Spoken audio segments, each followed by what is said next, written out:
Hello दोस्तों। तो ये दो क्वेश्चन हमारे जेईई मेंस 2020-2012 के हैं। इसमें आपसे पूछा था नंबर ऑफ कायरल कार्बन कितने हैं, मतलब कायरल सेंटर कितने हैं।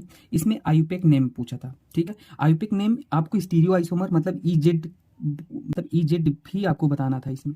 ठीक है, इजेड का यूज करके आयुपेक नेमिंग बताना था और इसमें नंबर ऑफ कायरल सेंटर बताना था। तो इन दो क्वेश्चन के थ्रू मैं आपको कायरल कार्बन सेंटर पहचानना बता दूंगा और आयुपेक इजेड नॉमेनक्लेचर भी सिखा दूंगा। ठीक है, तो स्टार्ट करते हैं। देखिए, नंबर ऑफ कायरल सेंटर कैसे पहचानते हैं, कायरल सेंटर किसे बोलते हैं, आप ये जानो सबसे पहले। अगर एक कार्बन जो कि sp3 हाइब्रिडाइज्ड है, ठीक है, वो 4 डिफरेंट ग्रुप से जुड़ा है तो उसी को कायरल कहते हैं, ए बी सी डी। ठीक है, देखो ये sp3 कार्बन 4 डिफरेंट ग्रुप से जुड़ा हो तो वो क्या होता है, कायरल कार्बन होता है, कायरल सेंटर ही बोलते हैं उसे। ठीक है, अब कहोगे सर कार्बन ही क्यों, नाइट्रोजन भी तो हो सकता है sp3। हाँ, नाइट्रोजन भी अगर जुड़ा होता है तो वो भी कायरल ही कहलाएगा। ठीक है, लेकिन जनरली कार्बन को ही देखते हैं। ठीक है, अब देखो इसमें कायरल कार्बन आप खोजो, इसमें कौन कौन से कायरल सेंटर है। तो देखो यहाँ पे देखो ये कार्बन कायरल है। हाँ भाई, ये कायरल दिख रहा है। देखो एक ग्रुप ये हो गया, दूसरा ये हो गया, तीसरा ये हो गया और एक हाइड्रोजन भी तो लगा है, तो 4 ग्रुप है। कंडीशन सेटिस्फाइड हो रही है, मतलब कायरल कार्बन है। ये कायरल कार्बन है। हाँ भाई, ये भी है। एक ग्रुप ये हो गया, पूरा ये हो गया, 2 ये हो गया, 3 ये हो गया, 4 ग्रुप है भाई, ये भी कायरल कार्बन है। अब कोई कहेगा सर ये नाइट्रोजन भी तो थे, नाइट्रोजन डी यार। यहाँ पे देखो नाइट्रोजन का ये जो लोन पेयर है ना, ये रेजोनेंस में यहाँ पार्टिसिपेट कर रहा है ऑक्सीजन के साथ।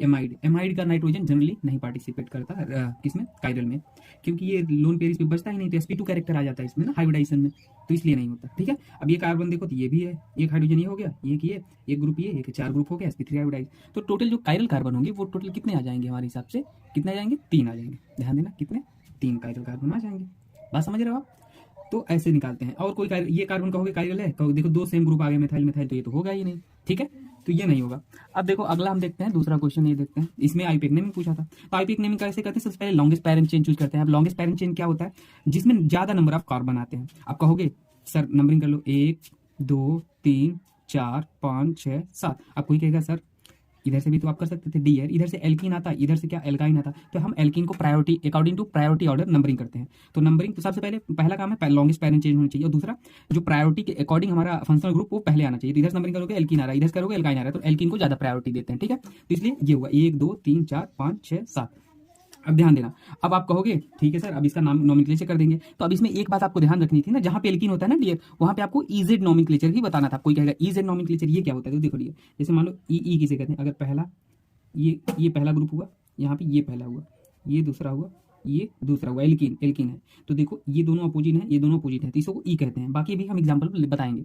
अगर मान लो ये पहला इधर हुआ, ये पहला इधर हुआ, दूसरा इधर हुआ, दूसरा इधर हुआ, तो इसको जेड कहते हैं। क्या कहते हैं, जेड कहते हैं। तब देखो एल्कीन इधर नंबरिंग कर लो। अब कहोगे नंबरिंग जिसका एटॉमिक नंबर मॉलिक्यूलर वेट या एटॉमिक नंबर ये देख लो ज्यादा आता है उसको पहला नंबर दे। तो कार्बन यहाँ ये इस कार्बन से डायरेक्ट कार्बन जुड़ा है, इससे हाइड्रोजन जुड़ा है, तो पहले नंबर पे प्रायोरिटी पे ये आएगा, ये दूसरे पे आएगा। ठीक है, यहाँ पे ऐसे निकालो, इस पे कार्बन जुड़ा है, इस पे हाइड्रोजन, तो पहले प्रायोरिटी पे आएगा, दूसरे पे ये आएगा। तो देखो एक एक अपोजिट, दो दो अपोजिट, तो ये क्या हो जाएगा, ई हो जाएगा। क्या हो जाएगा, ई। तो सबसे पहले नॉमेनक्लेचर करोगे तो क्या हो जाएगा, ई हो जाएगा। ठीक है, ई। अब 2 पे हमारा क्या था, 2 पे हमारा ई था ना, तो 2 2 पे ध्यान देना, यहीं पे करो ना ई 2। अब देखो पैरेंट चेन में कितने कार्बन, हेप्ट, 7 कार्बन मतलब हेप्ट, लेकिन यहाँ 2 पे इन था ना, डबल बॉन्ड था, तो इसलिए हेप्ट इन। ठीक है, ई तो हम ये बता दिए क्यों लिखे।